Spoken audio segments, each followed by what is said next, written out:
எல்லோருக்கும் நன்றி. சூதுகம் படத்துக்கு அப்புறம் நான் சூதுகம் நடிக்கும் போது 3வது படம். இப்போ ஆல்மோஸ்ட் 100 முடிச்சிட்டேன் தமிழ்ல.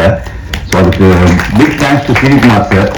அவர் வந்து ஃப்ரெஷர்ஸ், இந்த புதுசா வர்ற இயக்குனராக இருக்கட்டும், நடிகர்களாக இருக்கட்டும், நம்பி ப்ராஜெக்டை கொடுப்பாரு. அந்த நம்பிக்கைக்கு சீரியஸா தேங்க்யூ ஸோ மச் சார்.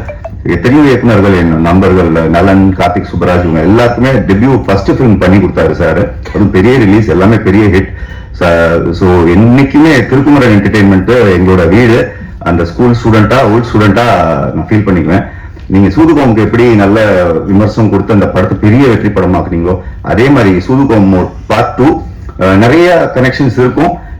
இதுல ரொம்ப கம்ப்ளீட் ஒரு ஹியூமர், நல்ல காமெடி படம். மிர்ச்சி சிவா சாரோட ஸ்டைல் ரொம்ப பிடிக்கும். Big fan of you sir. அவரோட இருந்தோம்னாலே கலகலப்பா இருக்கும். இப்ப பாருங்க, இப்ப அவர் இங்க வந்து பேச ஆரம்பிச்சோன்னா அவ்வளவு சிரிப்பும் சந்தோஷமும் அந்த அளவுக்கு ஜாலியா இருக்கும். ஸோ நம்ம மெயினா வந்ததே பாண்டிச்சேரியிலேருந்து கிளம்பி அவரோட ஸ்பீச் பாக்குறதுக்கு தான். Lovely working with you sir. என்னோட ஃபர்ஸ்ட் ரிலீஸ் கலகலப்பு ஹீரோ. நாங்க அதிகமா அடிக்கடி மீட் பண்ணிக்குவோம். பட் திரும்ப இந்த படத்துல ஒர்க் பண்ணது ரொம்ப சந்தோஷம். இங்க வருகை தந்திருக்கும் அனைவருக்கும் நன்றி. Thangaraj sir, thank you so much sir கோ ப்ரொடியூஸ் பண்ணதுக்கு. டிஓபி கார்த்திக் சார் வந்து நீங்க எத்தனை சீன் எழுதி வச்சிருந்தீங்கன்னாலும் எடுத்து கொடுத்துருவாரு.